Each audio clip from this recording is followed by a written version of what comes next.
भारताच्या कबड्डी संघात दानोळीचा नितीन नंदीवाले चमकला, मिळवले घवघवीत यश। नेपाळ येथे झालेल्या ग्रामीण ऑलिम्पिक स्पर्धेत भारतीय कबड्डी संघाने दणदणीत यश प्राप्त केले। या संघाचा कर्णधारपदी दानोळीचा नितीन नंदीवाले हा होता।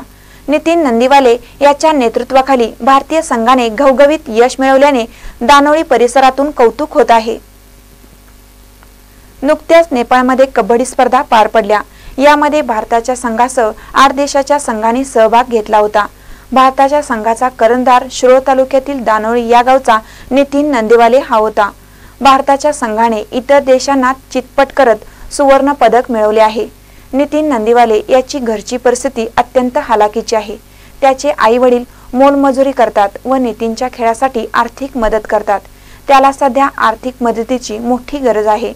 नितीन याची भारताच्या संघात महाराष्ट्रातून एकमेव निवड करण्यात आली होती आणि महाराष्ट्रातील या युवकावर कर्णधार पदाची जबाबदारी सोपवण्यात आली होती। ही जबाबदारी त्याने अत्यंत चांगल्या पद्धतीने पेलली। या स्पर्धा पार पाडून नितीन याचे मायदेशी आगमन होताच त्यांच्या चाहत्यांनी साखरपेढे वाटून जल्लोष साजरा केला। नितीन घरी येताच त्याच्या कुटुंबियांनी त्याचे औक्षण केले। गावातील त्याच्या मित्रमंडळींनी त्याचा सत्कार केला। त्यांच्या यशाच्या मागे त्याचे आई वडील व त्याचे प्रशिक्षक शीतल गायकवाड, नाशिकचे निलेश राणे आणि पंजाबचे प्रशिक्षक श्री वर्मा यांचे मोलाचे योगदान लाभले। महानकर न्यूज साठी दानोळीहून अभय वाळकुंजे। नमस्कार, माझे नाव नितीन रंगराव नंदीवाले। नेपाळच्या नुकत्याच झालेल्या आंतरराष्ट्रीय कबड्डी स्पर्धेत भारताच्या संघाने सुवर्ण पदक मिळवले आहे।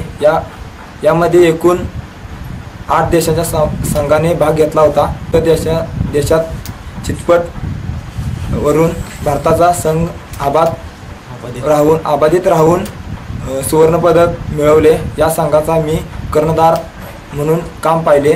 महाराष्ट्रातून माझी एकमेव निवड करण्यात आली।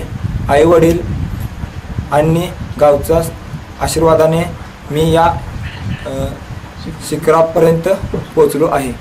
नमस्कार, मी रोहित मलमे, रामोशी सेवा संघाचा संस्थापक अध्यक्ष। नुकत्याच झालेल्या नेपाळ येथे झालेल्या ऑलिम्पिक स्पर्धेमध्ये, कबड्डीच्या स्पर्धेमध्ये आमचा सहकारी मित्र नितीन रंगराव नंदीवाले यांनी भारतीय संघाला गोल्ड मेडल मिळवून दिलेला आहे। तर 6 जून ते 8 जून या दरम्यान ही स्पर्धा नेपाळ येथे काठमांडू येथे झाली होती आणि या स्पर्धेमध्ये यांनी भारताला गोल्ड मेडल मिळवून दिलेलं आहे।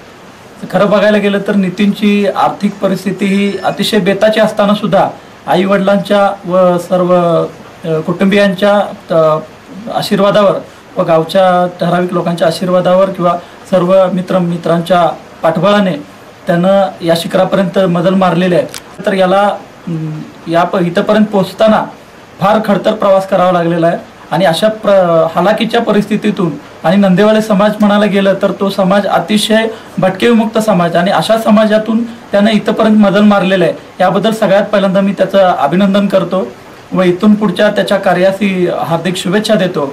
आजच सकाळी त्याचं आगमन दानोळी गावामध्ये झालं। दानोळी गावामध्ये आगमन झाल्यानंतर संपूर्ण गावातून व आसपासच्या पंचक्रोशीतून एक जल्लोषाचं वातावरण, तरुणांच्या मध्ये मित्रांच्या मध्ये एक जल्लोषाचं वातावरण दिसत होतं आणि त्याच्यानंतर फटाक्यांची आतिषबाजी असो किंवा मित्रांचा जल्लोष असो, अशा प्रत्येक जल्लोषामध्ये सर्व मित्रांनी व गावातील तरुण मंडळी असतील, काही प्रतिष्ठित नागरिक असतील, त्याचे आई वडील असतील, सगळ्यांच्या चेहऱ्यावर आज आनंद बघायला मिळत मारलेले। त्याबद्दल पुनश्च एकदा मी सर्व गावातील तरुण मंडळे व रामोशी सेवा संघ असो, शंभूराज संघटना किंवा अखिल महाराष्ट्र नंदीवाले समाज संघटनेच्या वतीनं पुन्हा एकदा त्याच्या भविष्यातील कार्यास हार्दिक शुभेच्छा देतो व त्याला पुन्हा एकदा शुभेच्छा देतो। थांबतो।